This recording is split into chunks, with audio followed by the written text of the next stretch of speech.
ఒక థాట్ నా మైండ్లోకి వచ్చింది. కొంతమంది అంటారు, సంవత్సరం అయింది, నా గాయం ఇంకా మానలే. సంవత్సరం అయింది, ఈ పర్టికులర్ విషయంలో నా గాయం ఇంకా మానలే. I was analysing. చాలా కాలం అయిందో నీ మనసులో కొన్ని గాయాలు మానలేదు. ఇక్కడ ఎవరైనా ఉన్నారు అట్లా? ఒకరు ఉన్నారు యథార్థంగా చెప్పేవారు. ఇంకోళ్ళు ఇప్పుడు లూస్తున్నాయి చేతులు. మనమందరి మనసులో ఎక్కడో ఏదో గాయాలు ఉన్నాయి,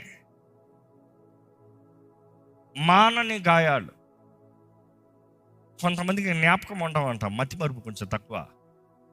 ఆ పేరు ఎత్తితే జ్ఞాపకం వస్తుందంట, ఆ రోజు చెప్తే జ్ఞాపకం వస్తుందంట, ఆ పరిస్థితి వస్తే జ్ఞాపకం వస్తుంది. ఆ